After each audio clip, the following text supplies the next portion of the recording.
Connaissez-vous le management de transition? Voilà ce que l'on va découvrir tout de suite grâce à Benoît Durantine. Bonjour. Bonjour. Vous êtes le président de Wayden et vous êtes venu accompagner pour incarner votre écosystème de Stéphanie Guernalec. Bonjour. Bonjour. Vous êtes l'une des clientes de Wayden, DRH du groupe Action France. C'est un groupe, une chaîne de magasins, c'est ça? C'est un discount non alimentaire européen d'origine néerlandaise Ouais. et qui est arrivé en France en 2012. Et c'est combien de salariés aujourd'hui? Aujourd'hui, 12 000 salariés. Donc, c'est une petite entreprise qui monte et qui est en très forte croissance. Toute petite entreprise, 12 000 salariés. Alors, le management de transition, rappelez-nous ce que c'est. Alors, la mission du management de transition, c'est d'aider les entreprises à franchir des caps à des moments décisifs, donc dans des contextes urgents et importants, avec des dirigeants de transition qui interviennent de manière opérationnelle et managériale. Oui, donc c'est vraiment un dirigeant, un cadre dirigeant qui va être placé dans une entreprise pour une durée donnée, c'est ça? Pour une durée donnée, avec une feuille de route particulière et une mission spécifique qui va faire qu'il va participer à une mission dans des contextes de remplacement, dans des contextes de renforcement ou dans des contextes de retournement. Oui. Alors évidemment, moi je vous entends et je me dis, la période est à la mutation, la période est à la transformation. Donc ça impacte forcément votre métier? Absolument. Je crois qu'aujourd'hui, toutes les entreprises sont obligées de se transformer.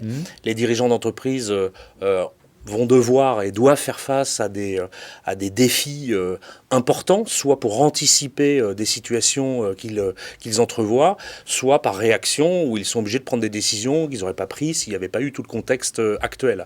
Et le management de transition est un véritable outil dans ce sens-là. Oui, mais ça veut dire que la pandémie, l'année Covid, crise sanitaire, économique, ça remet en cause un certain nombre de valeurs ou de connaissances. Ça fragilise d'une certaine façon? Je crois que ça, à l'inverse, ça accélère la transformation. Oui, bien sûr. C'est-à-dire qu'il y a peut-être des décisions qui auraient pu ne pas être prises, on est au pied du mur. Il faut le faire rapidement. Et nous, on est une des réponses parce qu'on est capable d'apporter une solution immédiate. On anticipe les chaînes d'exécution en rencontrant en permanence du monde.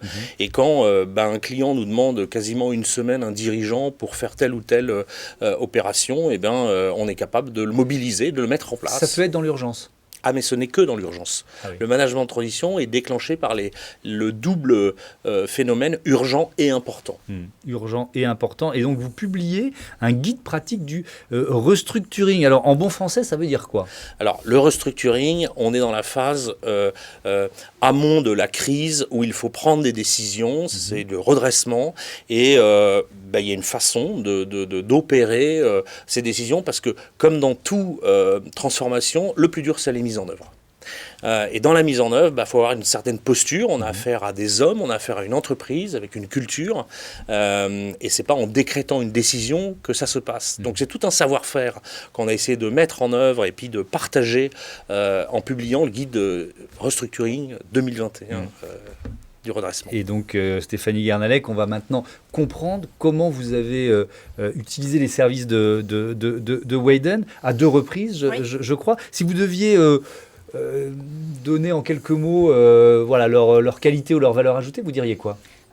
L'avantage de Wayden, c'est vraiment qu'ils ont la capacité de réagir sur une situation urgente et critique, de comprendre vraiment l'entreprise, le besoin qui est identifié sur base de feuilles de route et de trouver en très peu de temps quelqu'un qui va avoir un profil adapté à l'entreprise et qui va savoir correspondre à la mission pour répondre à notre besoin urgent et critique et faire de cette mission un succès, d'avoir vraiment un profil adapté. Alors, vous avez travaillé ensemble sur deux postes à pourvoir, c'est ça? Alors, moi, en tant que ressources humaines, j'ai travaillé avec Benoît notamment sur la mise en place d'une organisation paye qui devait se réorganiser. Et Benoît a su nous trouver une personne vraiment adaptable. Donc ça veut dire que c'est souvent des profils qui sont surdimensionnés, vraiment plug and play, pour correspondre aux besoins de l'entreprise, s'adapter à l'entreprise, à l'équipe et mener à bien la transformation. Donc une organisation paye, donc il fallait revoir cette organisation. Il fallait revoir l'organisation, entre ce qui se faisait en France et ce qui se faisait aux Pays-Bas pour vraiment trouver la bonne organisation avec le groupe. Et alors ce qui m'intéresse, c'est comment comment le relais se passe? C'est-à-dire que c'est une mission qui a duré, je ne sais pas, 6 mois. 6 mois. Ouais.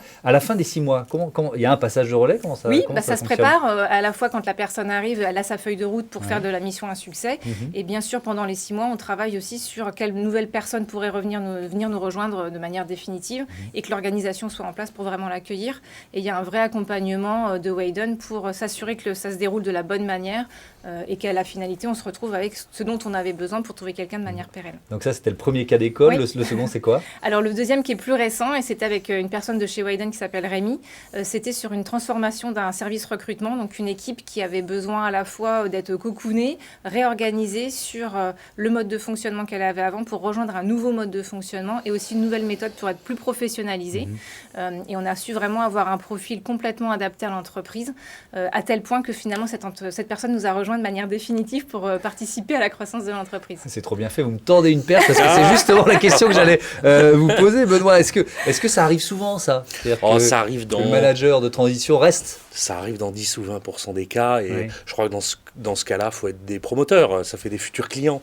Mais fondamentalement... Il faut que vous trouviez un talent similaire pour pouvoir... Exactement, la vocation du management de transition, c'est d'intervenir avec un timing donné où il y a une fin et c'est d'ailleurs dans ce cadre-là qu'on apporte toute notre valeur ajoutée. Souvent, c'est des gens de transformation, de virage.